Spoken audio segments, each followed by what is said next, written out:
Well, my name is Janelle Hazard, and I am the Executive Director and Curator at Greater Reston Arts Center. There are a lot of familiar faces here with us today, which I'm really pleased to see.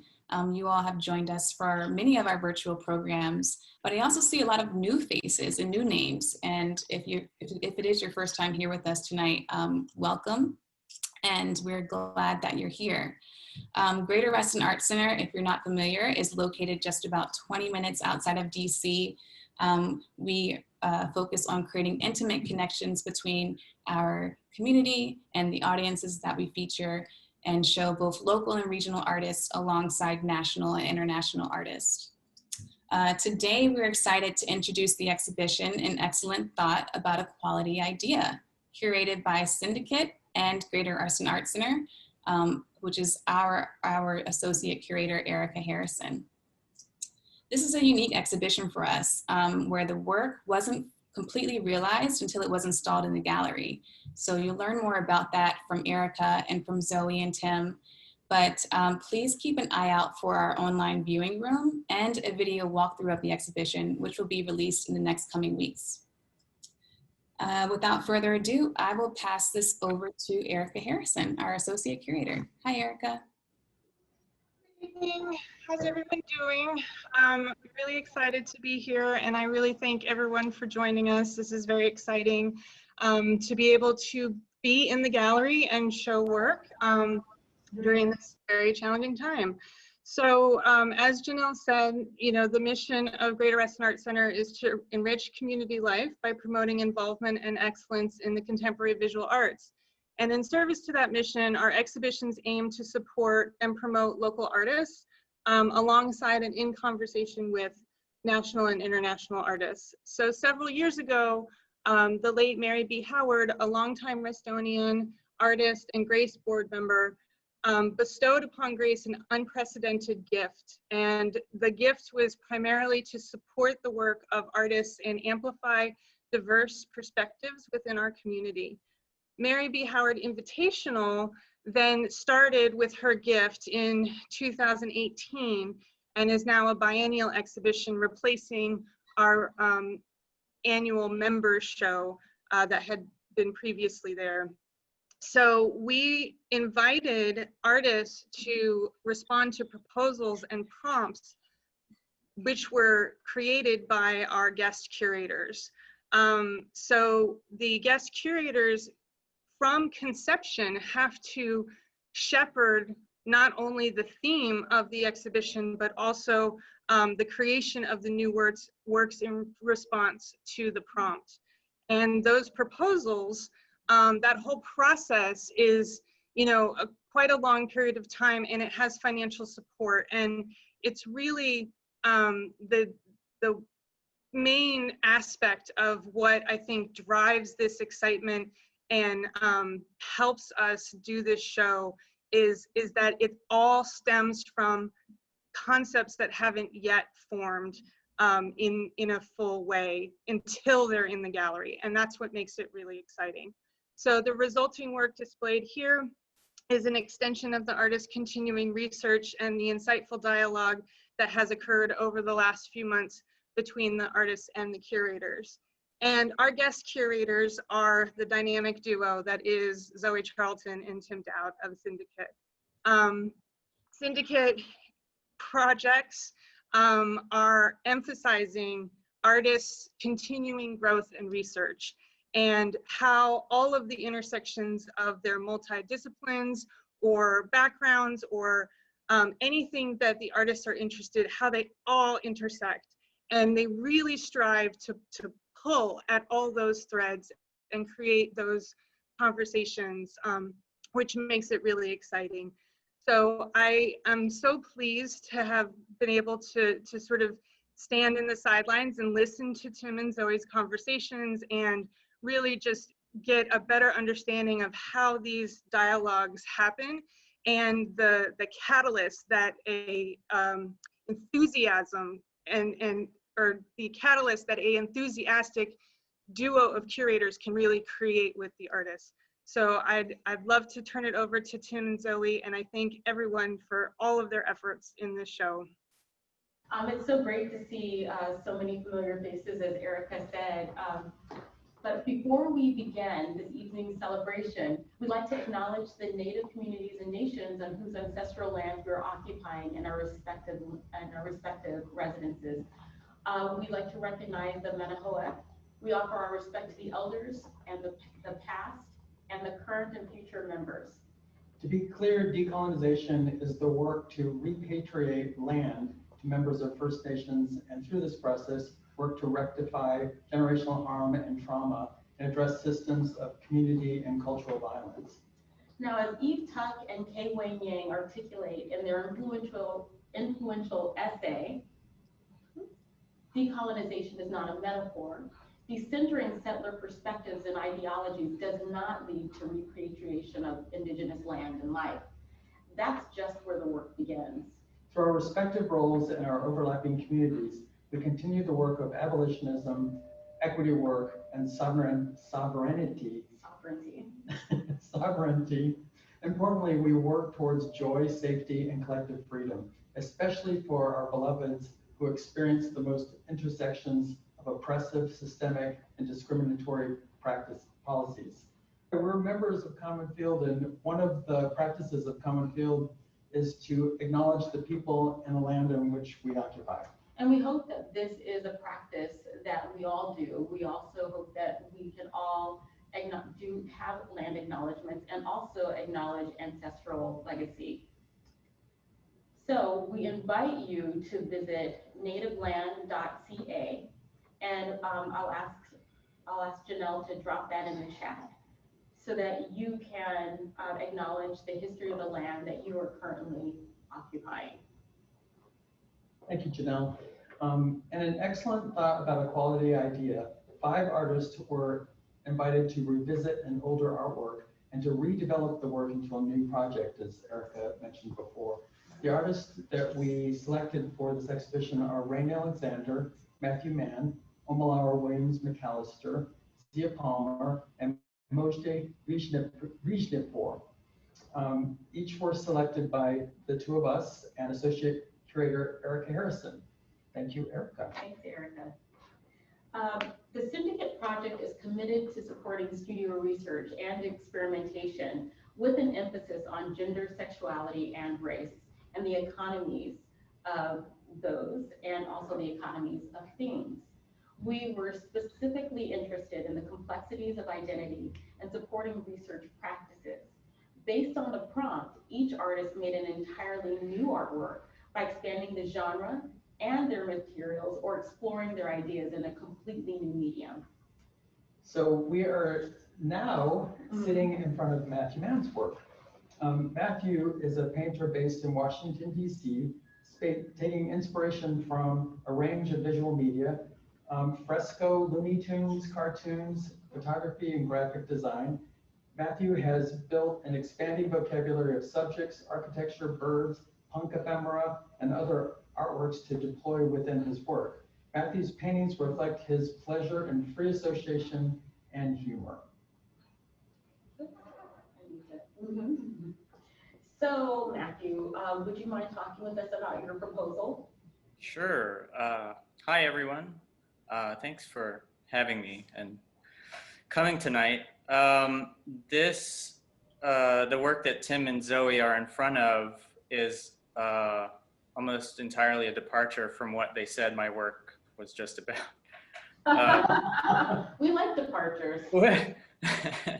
Which is part of the idea of the show, or part of the idea of the prompt, which is how I interpreted it.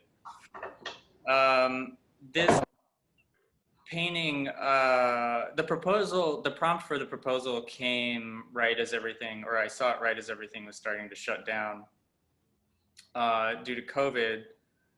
And I had been working with this sort of wave motif in relative secrecy for since about 2017.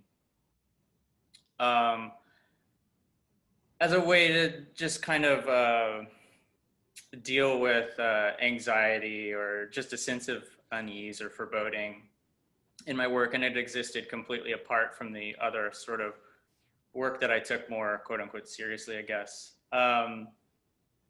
And so I just started, they're basically this series of paintings, which I've been calling Rogue Waves, are basically gestural abstractions that are kind of bring in influences that don't get much use in other aspects of my painting practice, Zen brush painting and abstract expressionism, and maritime painting from the Netherlands and England. So like ships in distress and ships sinking in storms and giant waves with volcanoes and lightning and all of this other stuff. So that's kind of what has been influencing this sort of outlier project.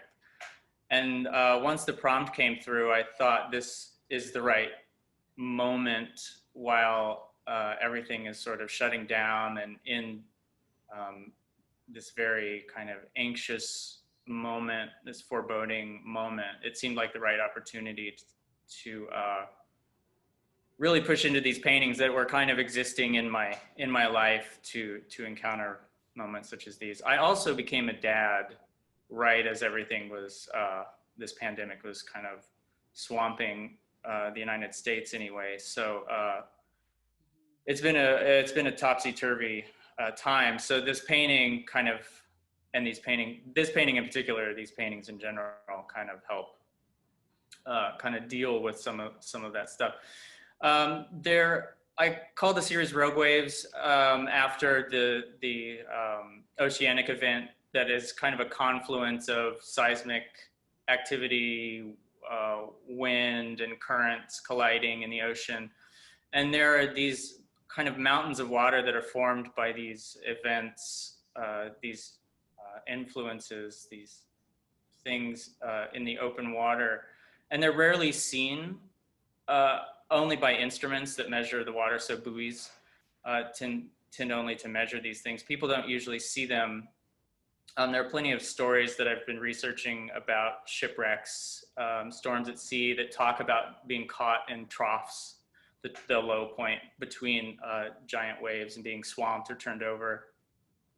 So I've been thinking through all these stories and histories in the making of this painting. The title of the painting is Zlota. There's an umlaut over the O, so I'm certain I'm not quite pronouncing it right. But and initially I thought I would just make a giant rectangular painting, but as I was starting to do studies and then maquettes and things, I think at the urging of Tim, during one of our conversations, was interested in seeing kind of a non-rectangular painting, which really interested me. So I started working out these shapes that were just coming out of the gestures themselves. The painting gets its name from, so when everything started to shut down, I just happened upon this novella called The Last American, which seemed eerily prescient. And it's a story about Persian explorers. It was written in 1889 or published in 1889, but it's a story about Persian explorers that rediscover America, the United States of America anyway, in the 30th century. And in the telling of this story, the United States collapsed in the 1990s as a result of climate change, interestingly enough, disease, interestingly enough, and greed. And I thought that was an interesting sort of parallel to our current moment. The Zlotub is the ship that they sailed in the story, first to New York City and then down to Washington, D.C., where they actually find the last American, the last living American. The painting itself it's a oil and acrylic on plywood, so quite different from the normal sort of canvas and stretchers and things that I usually work with. It was painted with a mop and a giant sort of glue brush as sort of the underpainting elements, and then glazed and glazed and glazed with oil paint to sort of cohere it into this loopy, looming wave. It's a little bit hard to tell from on screen, but it's 8 feet by 9. It's 9 feet tall and 8 feet wide, and it's sort of leaning precariously in the space. So, and I was trying to maintain that sense of an unease and uncertainty, even with this sort of presentation of the artwork itself. Wow. Thank you. So we want to ask the obvious question, which you somewhat answered, but we're going to ask again a little even more explicitly. What's the excellent thought in your quality idea? The excellent thought.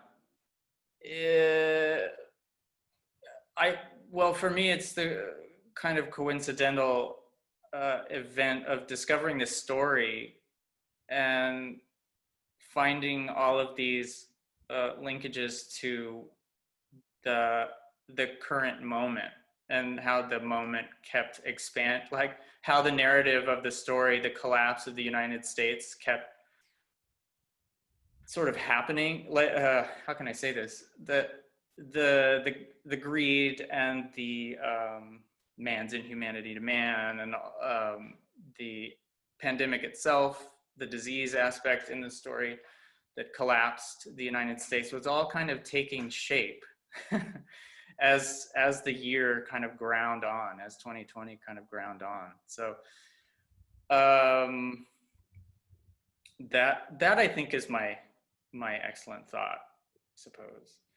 Well, maybe another excellent thought is this is the first time I'd ever done a shaped painting, and such an hyperbolically shaped, if I can say that, painting, which was taking that kind of leap was a pretty excellent idea and felt like the right thing to do for the work. Thank you. Thank you. Thanks so much. So for everyone else, what we're going to do is we're going to answer questions at the end. Yeah. So if you put your questions in the chat, we'll circle back to them. And we're going to move to the next person now. So we're going to turn our video off so that we can relocate, so that you don't have to be taken on our ride.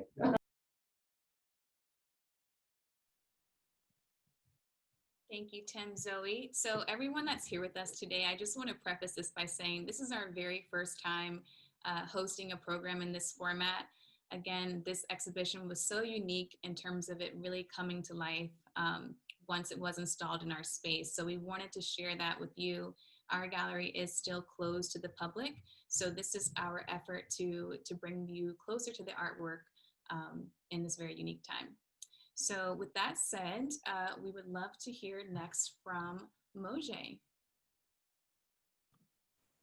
Hi, everyone. My name is Mojay Razaipur. I'm an artist and storyteller. I work in multiple different disciplines. I primarily mixed media, installation, and now video. Over the past really year and a half, my practice has gone under a lot of different changes and shifts. I started out doing 2D and 3D mixed media works, and little by little, I started doing installations, and then realized that these installations are actually kind of these spaces to house 2D and 3D bodies of my work as a part of their vocabulary. And so, and this year kind of starting with video for the first time. And so when I was approaching this proposal, I wanted to kind of do something with the new methodology that I had arrived at. But I thought I would go way back in time and revisit some really old work that I made when I was a child that my mom so kindly and lovingly archived for me and then carried across an ocean when we moved here. And so, yeah, this process was the most nonlinear of any process I've been through. And I'm no stranger to nonlinear processes, but so it started out just, you know, mining the source, going through lots and lots and lots of drawings from ages probably like 3 to 9, and getting to know them a little bit better, and then printing them out as you see kind of in this image, and cutting them out over a series of days, and categorizing them in different ways. Like the ways that I categorized them kept changing. Like, see, this is like a whole binder of categorization of them. You can go to the next slide. And then, you know, just finding little themes that exist between them, and then coming into the space and trying to see like how I can make them work, and failing and failing and failing for days to sort of create an installation or like a visual language born out of these drawings that I felt adequately housed the drawings and the stories that they wanted me to tell. And aside from that too, you know, at home and in the gallery, just like gathering a series of materials that I felt were like complementary to the images that I was seeing in the drawings, whether by color, whether by topic. Yeah, so we can go to the next slide, I think. And then different objects in the drawings themselves started to come to life. So you see here, you know, I did some drawings of a lot of drawings of clocks for some reason, and everybody always had a watch on their hands, all the characters that I'm recently getting to know my younger self creating. And so you see like a clock that I made out of a clock that was made. But what I found was that, you know, even though I was doing these studies and kind of going back and forth as I was moving through doing this installation in the gallery, then, you know, it seemed like for like 8 days or maybe like a week, I didn't get anything done.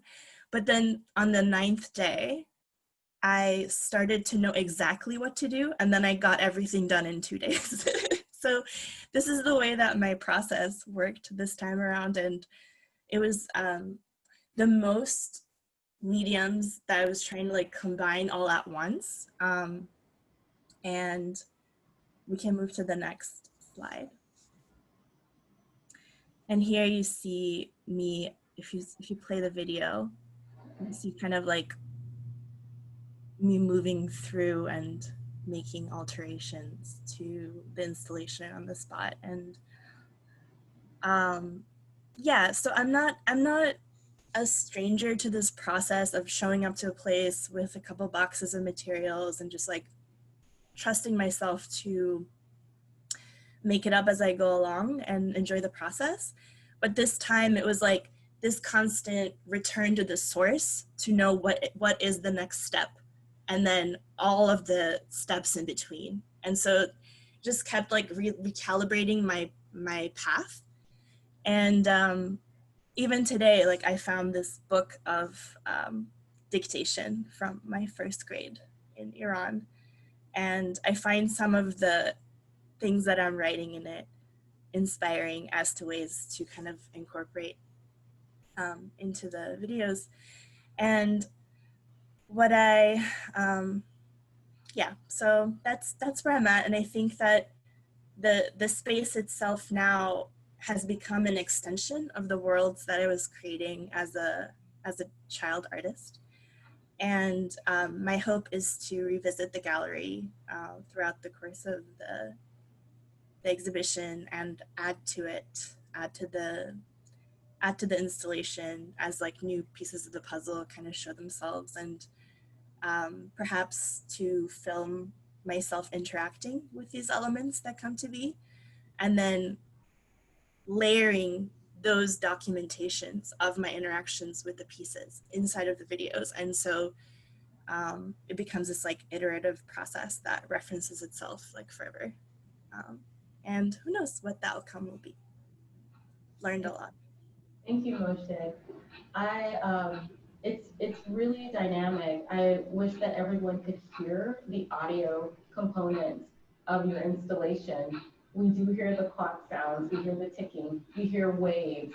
And then as we're looking through, there's this repeated element of the rectangular, of the narrative format, which I think is so wonderfully compelling.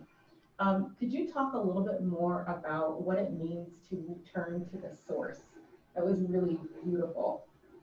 And it's something that we've been thinking about a lot as we've come into your installation, because every element points back to the beginning, right? The beginning, or a kind of vision that you had as a child, right? And then it's filtered through the lens of now. What does it mean to return back to the source? Yeah, so it can mean many things, I guess, but in my case, I was born and raised in Iran, and I moved to the US with my family when I was 12. And because my immediate world and my surroundings changed so dynamically, changed so much, like, and it felt really that I was starting this new life. It was like I put everything, all my experiences as a child inside of this chest and kind of closed it and put it on a shelf.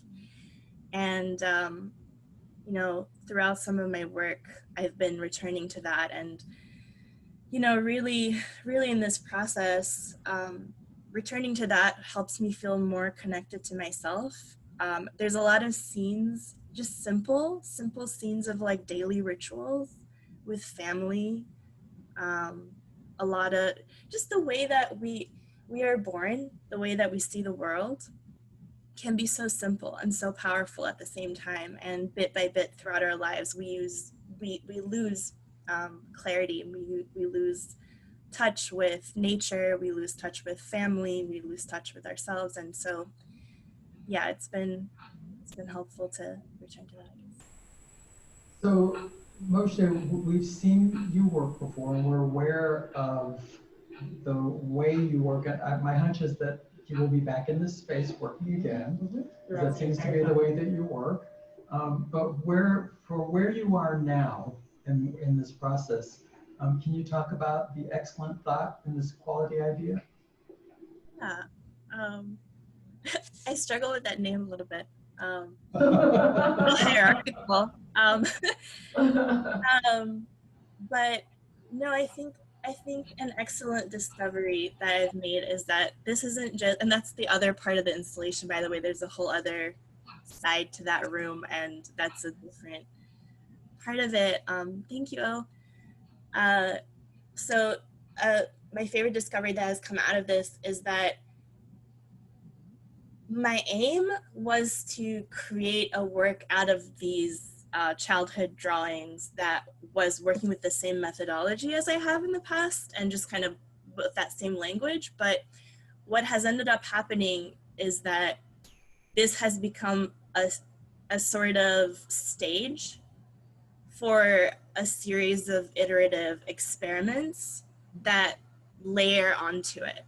And, you know, while I think that I have done experiments in the past, I've never made myself a stage like entirely out of something and then continue to work on that thing inside of it. So this is really exciting.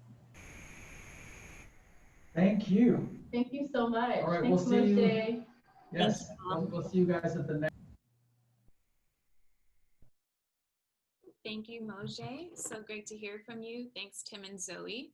So as Tim and Zoe move to the next installation, we'll have Rain Alexander introduce herself and her work. Hi, Rain.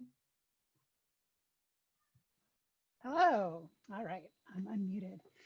Thanks so much. my piece that I've created for this, maybe we could go to the next slide and we can come back to this one for a second. Yeah, so this is my piece, which I'm calling I Am the End of the Patriarchy and So Can You. This piece brings together a number of my longstanding practices: collage, free writing, scroll making, along with aspects that are really new to my practice, particularly ink and dye making and painting, and then working with fabric, especially silk. And I had begun to explore some of these tools within my MFA program. I'm in my third year of the IMDA Intermediate and Digital Art program at UMBC. So I'm working on my thesis now. I began to think about working with silk and paint when this opportunity came along to propose for this particular show. So it's kind of been really exciting to have this, both this time of quarantine and the tools and the resources to really develop this new aspect of my practice. To basically make my first triptych. You know, I feel like I never do anything the small way. So this is my first painting. It's a triptych of 3 4 by 6 foot painted silk scrolls, which are first over-dyed with pomegranate, and then I've used both handmade and commercial inks to create the text on the scrolls. So maybe we can go back to the first slide for a second. So as I suggested, I'm kind of new to working with fabric and ink. In my career, I've been mostly focused on performance, video, music, these kinds of things, not really making art objects. I've made some art objects and costumes and set pieces and those sorts of things, but they tend to be like incidental to the performance work. So it's been kind of new to me this year, just this 2020 year, to start making art objects. And it started, this image on the left here is a study that I did for one of my first art objects pieces, which is a Rorschach blot merkin that I crafted out of, I'm sorry, dryer lint. And that was for a show that was here in a gallery in Baltimore in the late winter, early spring, celebrating the merkin. And you can actually see, let me drop this into the chat, you can actually see this merkin in action at the museum, Baltimore Museum of Art website. Syndicate, whom I love so much, was invited to do a pop-up gallery on the BMA website. And they included my work, and several of the other participants in this show, I think, were included in that as well. So if you pop onto that link, you can go directly to the Syndicate Gallery, the one that I just dropped in the chat, and see my piece Gray Area in action as part of that exhibition. So yeah, so you're seeing one of the first studies I did for that Rorschach blot. And where am I? Look at my notes here. And then this opportunity, this beautiful opportunity to come up with an excellent thought about a quality idea. As quarantine descended, I was beginning to unearth some of my old archives, my old writings. And because I'm working on an autobiographical piece for my thesis, which will be put up next April. And so I'm like unearthing these boxes, and this invitation to submit a proposal comes along. And while I'm looking at these boxes, I come across this fairly embarrassing and very pretentious blank book that I had purchased when I was a teenager.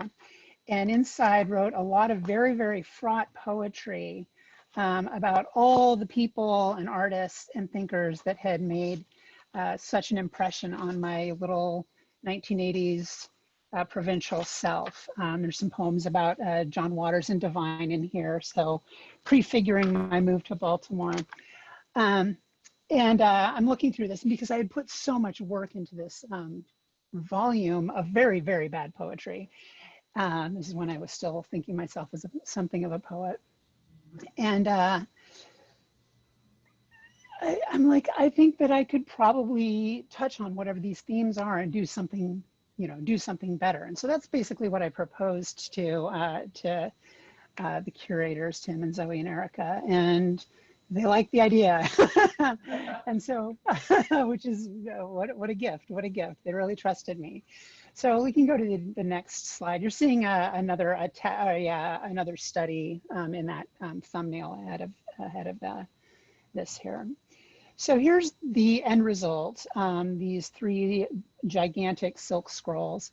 And the end result is something that resembles a manifesto, but which is probably more accurately described as an autobiography of ideas, maybe an epistemological or ideological map. By my count, there are at least 50 individual references to artists and historical figures that have really grounded me as a trans feminist artist. From Kurt Vonnegut to Valerie Solanas, from Karl Marx to Audre Lorde, from Candy Darling to Jan Morris, 2 of the most influential trans women in my development. And Jan Morris is this amazing writer who just passed away yesterday. I just learned today, so I want to give some special mention to her life. And so while a lot of the text that appears on these scrolls was like rewritten and agonized over many, many times over the last several months, there is a whole section of this which was free written on the scrolls themselves. So again, like really amplifying the performativity and the anxiety that goes into making something like this. I just at one point took the paintbrush and the ink and went to town to see what I would generate, what I would come up with. So that is the final section on the third banner there. So yeah, I don't really see this as so much as a prescriptive manifesto as I do maybe a description of the paths by which I arrived from where I am now, or arrived where I am now intellectually and artistically. In some ways, perhaps this is even like a message to this pretentious young child that made this scary, scary book that I called Idol Worship. You see the pun? So that's where I was at with this. And now I've come up with this screed against the patriarchy. Thank you. Rain. Thank you. For context, as Rain said, she is an essayist. She's worked in video, sculpture, performance art. She was one of the organizers of Trans Modern. She has worked with several bands. And part of the impact of seeing the work in the space is seeing the material. So the material she's working on and her choice of materials for the text. Could you talk about that? Because I think that's an interesting part of your proposal. Yeah, I mean, I had been working, working towards an idea where I was going to be using silk in a performance and writing on it, like when this came along.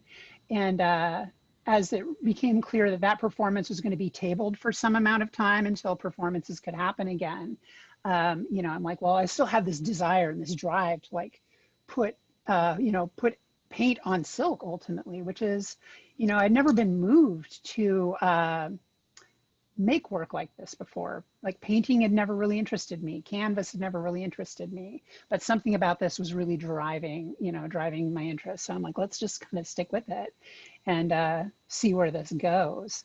I may have lost the thread of your question. I was asking specifically about the material you're working on. It's really striking to see the material and your choice in the text, like why you chose to handwrite instead of doing something like a stencil. Yeah. I really wanted to capture my handwriting, and I also really wanted to like let the workiness of it, like I really wanted to emulate my notebooks. And as like these came together, I'm like, wow, these are also echoing like drop claws and battle flags, and like these things just get worn and used and used and used. I wanted the editorial aspect into it. There's some places where I'm like blue penciling in some suggestions on how to maybe improve it. That's incorporated into this as well. So I really wanted to, so like if you look, I've got I am the end of the patriarchy, and I'm suggesting that maybe you could throw an S on top of that instead of that Y and call it I am the end of the patriarchs, and so can you. So I wanted this like, idea that this isn't necessarily complete. This is like vibrating and moving even as we're looking at it. Thank you so much, Ray. And we have Thank some you. questions in the chat that we're going to get to towards the end.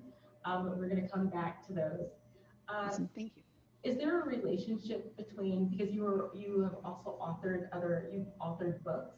Is there a relationship between the lyrics in your music, the books that you write, and also the way that you have phrased these kind of manifestos or excerpts of manifestos? I'm sure. I mean, I'm not necessarily deliberately quoting myself at any point in this, but I'm sure I repeat myself because I do tell stories over and over and over again. So, and in some ways, I mean, as I completed this, I'm like, I feel like what was necessary to me about making this is that I'm not really that interested in writing an autobiography of being a trans woman in the world, right? Like, I think we've seen that book so many times. And the doing doesn't really interest me, you know, like what you do doesn't interest me. I'm more interested in like what you think and what you feel and what motivates you, and like what I really wanted this to be. And so in some ways, I feel like if I never get to write like a memoir, that's fine. I think you can just look at this painting and that should do it for you, you know? Yeah, the expressiveness of the writing is really impactful. Yeah. Do you consider the way that you've written this a kind of urgency? Oh yeah. Yeah. I mean, it felt more, I mean, of course, the deadline really helped, the urgency of it. But, you know, I mean, you know, some of what Mojde was saying a little bit ago really resonated with me, in that like, there was a certain aspect of this that couldn't be completed until like the deadline was really on me, you know, like, you look back at the studies that I've done over the last, what, 6 months, 8 months, however long it's been. There's a lot of themes that are just coming through. You know, of course, I was going to talk about Valerie Solanas' idea of unwork, which has been really, really a giant underpinning for my life. You know, unlearning privilege is lost. This notion that Gayatri Spivak had like gifted me several, you know, a couple of decades ago when I was reading her work. Those things were always going to go in there, but like, it was the end where I'm like, what else am I going to say? Like, where is this going to end? What is my final point? Like, what, you know, what's the finale here? And that was elusive to me until, you know, last Saturday, a week ago. Thank you so much, Ray. Thank you. Thank you. Thank you, Rain. So wonderful to hear more about your work. And thank you, Tim and Zoe. So next we will explore Zia Palmer's work. Zia, hi. Hi.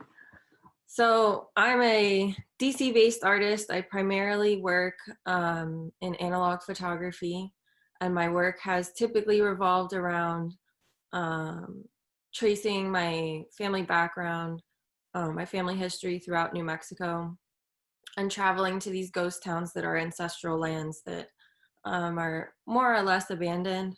You know, several of the towns one of the towns specifically, which you can see in the photo on the screen with the church, actually both of them are shot in Montoya, which is where my grandmother was born. And there's one working ranch there, but primarily it's abandoned, and it's right off of Route 66. And my work typically is really focused on family history and being connected to these places that are kind of forgotten, and trying to feel connected to a time and a place, and dealing with the concepts of longing and belonging, and kind of this liminal space where you're kind of like in between two worlds. So that's typically what my work has been. And I usually, for me, it's very personal. And I travel to these locations with my mom and my grandmother. But it's usually about me and my feelings towards things. So that was a shift for my proposal was I decided that it was going to be important to talk to other family members about kind of what I've been doing and the topics that I've been dealing with, kind of on my own and my feelings towards things.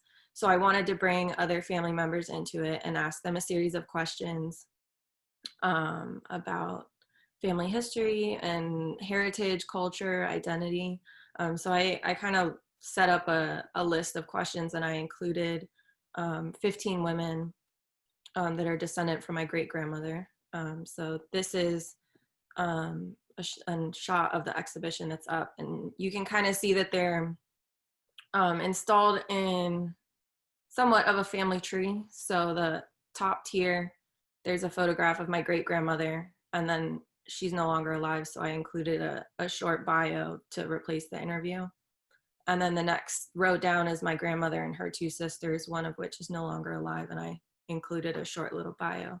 And then my mother's generation, and then my generation with my cousins and my sisters. So I've knew that I wanted to do tintype portraits. I thought it would be interesting, kind of going off this analog photography processes that I love and that I've been working with for a long time. But tintypes is something that I did not really know how to do at all. And the pandemic really affected that. So I had planned to take a couple workshops and kind of get some help learning how to do this, but I ended up teaching myself during quarantine and kind of figuring it out as I went. And that's kind of how the interviews went as well. I had questions that I asked everybody, and these were intended to all be done in person originally, which of course that didn't happen with the pandemic. So all the interviews were done either over the phone or over Zoom, which kind of added another layer and ended up being really interesting. And I think really important too, because it allowed us to connect in a way that we don't normally connect, both on the topic and the medium. Like most of my family members in New Mexico, I really we stay connected on social media. But it was really interesting to kind of talk to them over the phone or over Zoom and connect in a different way and on a different medium. So that was really interesting, and I didn't expect that going into this. So that is kind of how that went, and it was really cool too because I have two cousins that were included in here. I've never met before in person, so I reached out to them, and I knew them, they knew who I was, but we'd never met in person or spoken at all. So that was really interesting to kind of connect to, all my family members and reach out to family members that I haven't had the opportunity to meet before. So I think it was a really interesting process and something that I didn't expect originally, just because it kind of turned into something bigger that I didn't anticipate, which was really cool. So that's kind of where I ended up. Thank you, Zia. One of the things, so just so that everyone knows, Zia is a photographer, archivist, and family historian and documenter of the often slow changes in communities, landscapes, and architecture. And you use both analog and digital processes. And you also create installations of the work. And you recently had an exhibition in which your photographs were embedded within sculptures that twisted and turned and rotated. So would you tell us a little bit more about your the way that you've organized this show, the way that you've installed this particular work, and what that references? Yeah, I think installing this show was very different from how I normally install work. So at other shows, they've been set up in more of an installation. And so this was kind of the first time that I've hung everything in like straight lines. So working with the grid and hanging everything that way was very different for me. But I think it made sense hanging them in that kind of generational way, because the importance of these 4 generations of women and all their experiences, kind of comparing these different experiences and different feelings. Like everybody had different thoughts and different views, but there were also a bunch of similarities. And I didn't want to get like too specific on like which daughters belong to which mothers. So I thought that hanging it in this pyramid type way was going to be the best fit in the end. But going into it, I had no idea how I really wanted to install it. So it just kind of like made the most sense once I laid everything out and had all the pieces done. Definitely, it's a family tree. It's a genealogical record. Yeah. So seeing the works themselves, the process is beautiful. It's really hard to see from where, I mean, you really have to see these, but you actually had to shift the way that you used your photographic approach. Can you talk about that a little bit?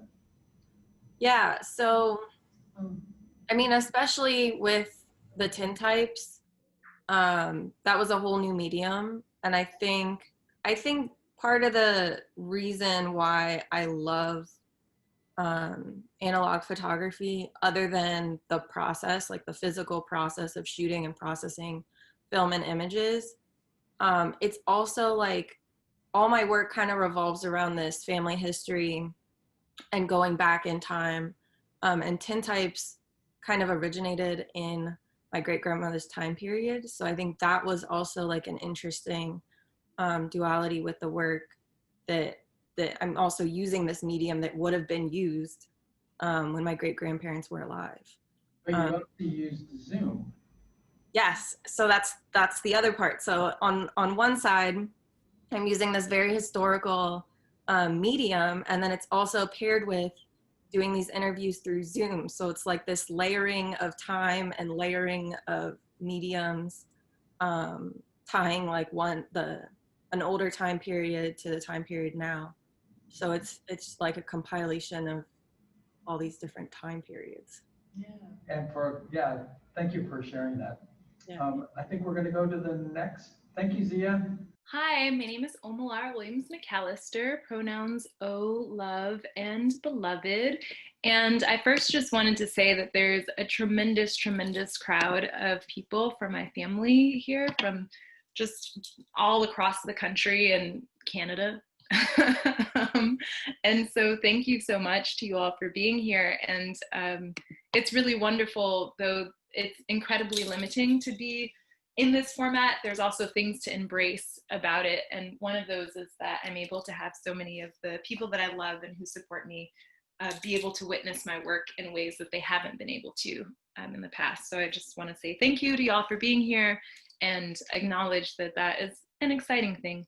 Also, I'm going to talk about lynching a lot. And I'm going to talk about state violence just as a warning for folks. So, take time, support yourself as you need. The images that you see on the screen are of a piece that I started making in 2011.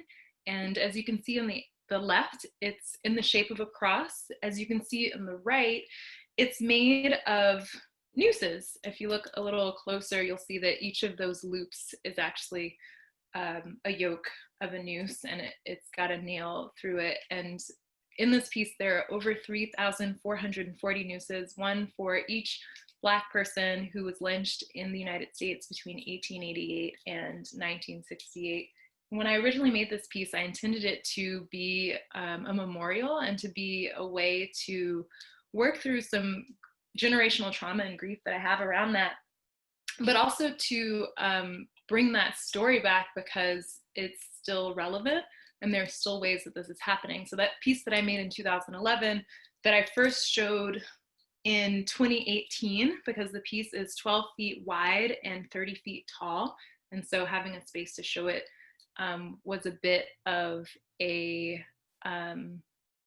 challenge as kind of an emerging artist. And so this is the kind of piece that started the work that I'm going to show with you tonight that is in the Grace show. And part of what happened in the process of tying these 3,440 nooses, which I was working on in various public spaces because I didn't have a dedicated studio space, and I also didn't have dedicated time for my practice. And so the time that I would have would be while I was commuting on the bus to and from work or whatever other engagements, you know, or while I was sitting with friends, and so everywhere I would go, people would see me tying these nooses and ask me, and I would be able to have this conversation, which in some ways is part of my practice, being able to make in public, that's been disrupted by COVID, of course. So in the process of making these nooses and also of installing this piece, which I've installed twice, the heaviness of it, the heaviness of sitting with those murders and sitting with that history, that past, which is not yet past, which is still present, and which will be future unless we make changes, was really heavy. And so I wanted to find a way to make work that would help actually move through some of that heaviness. While I was at Vermont Studio Center, not this summer, but the summer before, shout out to my friends from the Vermont Studio Center who are here, one of the visiting artists asked me about another work of mine. Okay, I see the history of trauma here, but where's the transformation? And so in making this piece for Grace, I was focused a lot on the transformation. How can I transform or help us to transform this kind of trauma and give us tools to be able to face it now and in the future, and to kind of move out of the structures that perpetuate lynch mob violence, which shows up today as part of police and prisons. Next slide.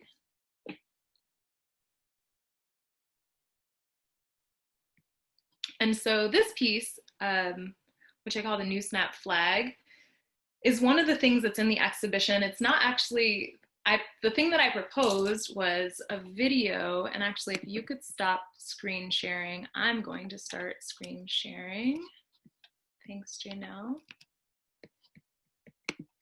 And it's hard to do a video of a video, but I'm gonna do it.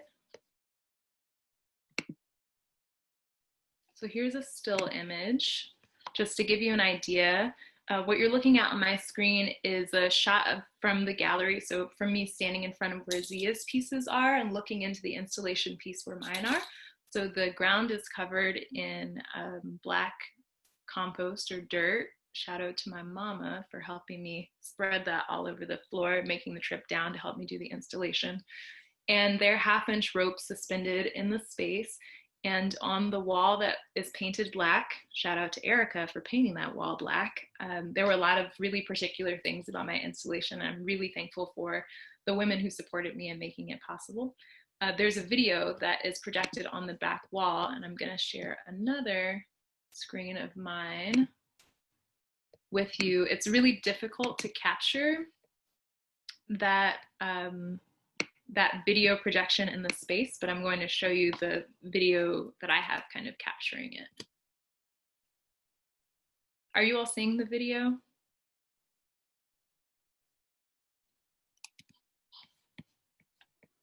Yes. We see your desktop, and the video is not full screen, but we are seeing it within the program. Yeah.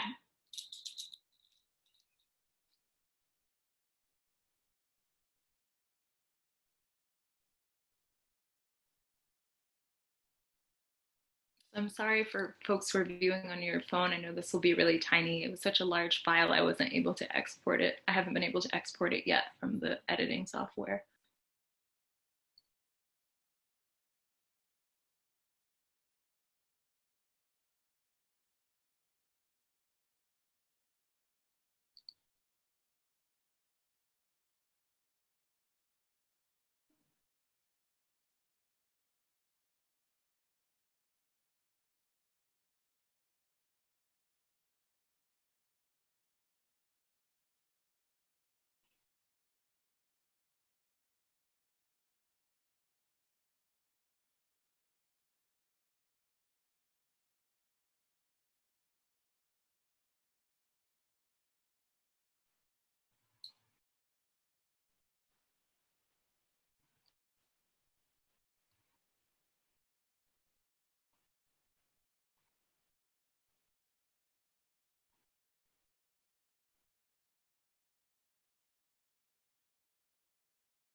And so just to recap,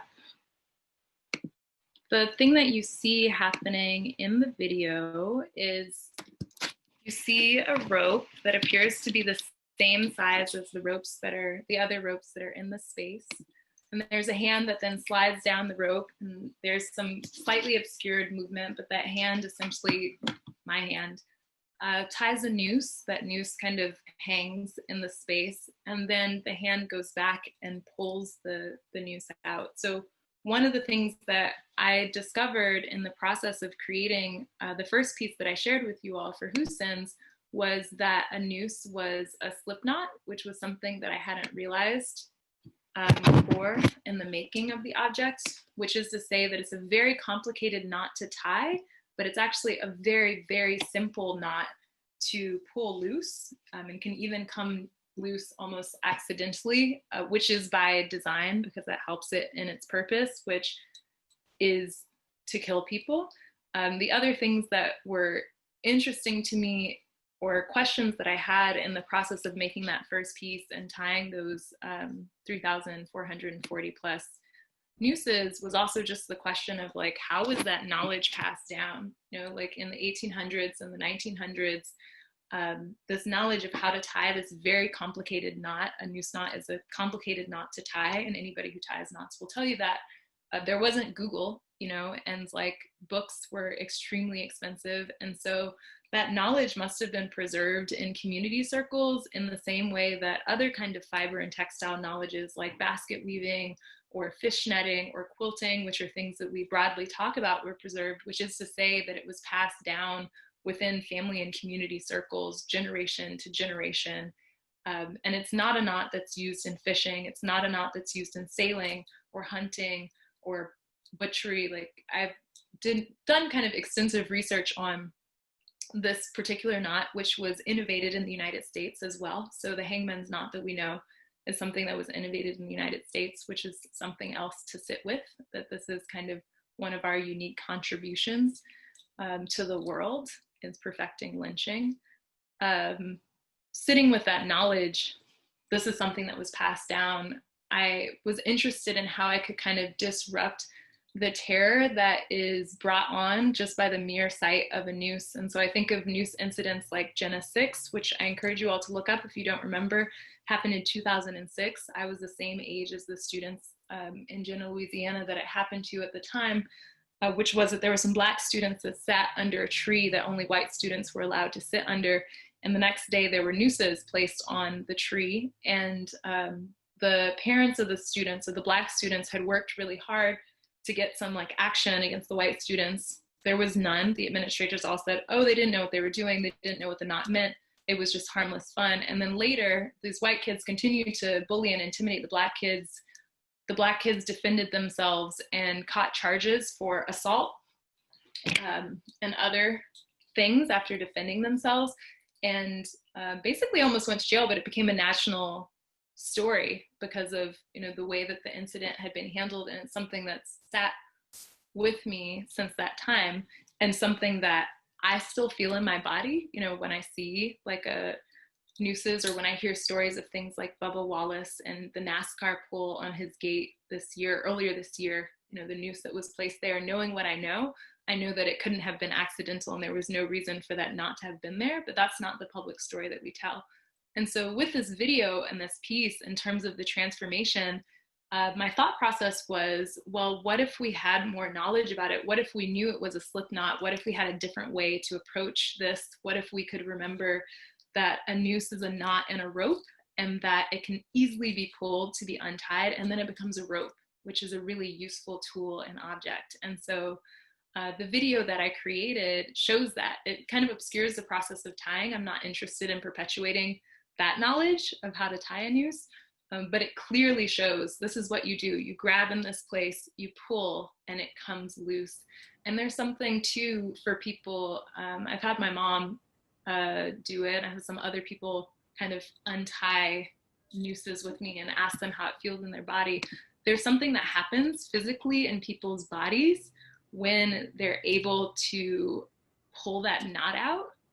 There's something that releases, like there's a visceral embodied response. And so the piece that is sitting on the screen now, which I call a new snap flag, is kind of to complete the installation. So my proposal originally was just to do the video. I've never worked in video before. This is the first video that I've ever made in life. And I'm really proud of it. It was very simple, but it was very, very difficult. Ask my roommates, they will tell you. And shout out to my roommates for helping me and supporting me and dealing with staples on the floor. Can I just say something? Sure. I think it's important to say that O, as you probably all can tell, steps into many roles as artist, educator, cultural strategist. She's a conjurer. Her practice Check the includes. pronouns, Tim. Oh, they. Sorry. Nope, not they either, actually, just O. Beloved. There we go. Beloved has a practice that includes masquerade, sculptures, installations, altars, performances, importantly, community organization, organizing. So Beloved, we are going to move into the questions because you answered many of the things that we were going to ask you. Yes. So thank you for that. And we have about 10 minutes left, and we wanted to make sure that folks in the audience could ask questions. Cool. Can I have one closing statement? Please. So the closing statement would be that I was just getting to is if you look at the new snap flag, which is behind Zoe and Tim and was shared before, it's made of, I didn't get to say, over 7,200 nooses. And so there's a noose in this particular sculpture for every prison, every state prison, federal prison, juvenile correctional facility, local jail, immigration detention center, Indian County Jail, psychological jail, and other carceral facility that exists in this nation. And the invitation for folks, so people are not able now to visit it, is to actually be able to go up to that sculpture and pull the nooses out. And so ideally, if people were able to visit the space at the end of the installation, there wouldn't be any nooses left in that flag, and there would have been 7,200 plus pulls that would have happened, individual people that would have had that experience of release and understanding and being able to practice, because I think it's important not just for me to disseminate the knowledge, but for people to have a moment to practice of like, this is what it looks like, and this is what it feels like to do this. So that's my closing statement. Thank you. So we have some questions that we want to make sure we get to. And one of them, hold on, let me get back up here. Neha, would you mind asking your question for Mojde? You had a statement or a question for Mojde earlier.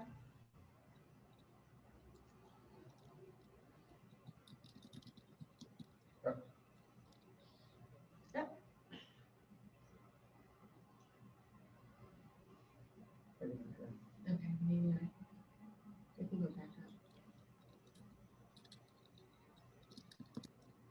So Nancy Hirschbein asked, said that Moshe stated that she learned a lot and would like to ask you more about what you learned through the process of creating this particular work. Oh, sure. Thanks, Nancy. I learned a lot in terms of what it takes to deal with the many different variables of technology that go into creating a work with 7 different video components. So on a very practical level, just about how TVs work and how to get videos onto TVs. And then on like a deeper, more meaningful way, I guess what I was referring to is just gaining fluency with the languages that I was directly deriving from the work that I had made when I was a child. So, you know, there's not really like a specific way I could answer that, but just through the process, through the very nonlinear process of like mining, cutting, trying out, like doing little like play things, and then somehow throughout the process, I become just a little bit more fluent in speaking the language of this work that is an entirely new language. So. Thank you so much, Moshe. No, thank you. Kathy Odell asked for Rain. Could Rain talk more about the text and how much of the text was planned in advance or improvised? To some extent, almost all of the text was planned in advance, at least in chunks. The center banner, the center scroll really has the stuff that I wrote and rewrote many, many, many times, and it's the anchor of it. It's the mission statement. It's the thesis of it all. I am the end of the patriarchy, and so can you. Unwork, banish every binary, unlearn privileges lost, unlearn cynicism, resentment, capitalist metaphor. Those things were just anchors to all of it. Everything else was written to a certain extent when I started to write, put it on the fabric. I wasn't always sure what was going to end up there finally. But the stuff that was really not very much planned at all is the last, just the last paragraph or so on that third scroll. And that was a complete free write on the very last night that I had this in my studio. Thank you so much, Rain. We have one more question. We have time for one or two more questions. And Melanie asked Zia if your work will be available online and so that the interviews could be seen and read. I think I can jump in here. I think they will be available through the virtual exhibition. They will also be available on my website eventually. They're not up yet. Okay. And Nahid asked, am I right to say that all the members of the family tree are women in your installation? And if so, how does that contribute to your excellent thought? Yes, so I'm half Hispanic and half white. The Hispanic side of my family is my mother's family. My mom is also half white and half Hispanic. So that Hispanic part of my work that I really do focus on comes from my grandmother's background. So focusing on that, maternal lineage, I thought it was important to go back 4 generations to my great grandmother and then just include the women, because for me, that's what ties me to the bulk of the work. Thank you so much. Thank you, everyone. We want to thank again Rain, Mojde, Matt, and Zia for your artwork, your presence, and for sharing your excellent thoughts about your quality ideas. Thank you to Erica Harrison, who's been so helpful. To Janelle, we've loved working with you, and your board chair, Robert. Thank you everyone for being in the virtual audience and for joining us to celebrate the artwork of these great artists and the opening of a wonderful show. I hope that many of you can see the show. Yes, and feel free to share with us your excellent thoughts about your quality ideas. Thanks, everybody. Thank you. Thank you for your time. Thank you, Zoe. Thank you, Tim. And just a thank you from Grace to all the artists for sharing their work with us. Thank you to Zoe and Tim for their generosity and enthusiasm. Our gallery still remains close to the public, but the online viewing room will be available next week, and shortly following will be the video walkthrough. Please sign up for our email list so you can make sure you are aware of those announcements when they're there. Thank you again, and have a great night, everyone. Bye, everybody.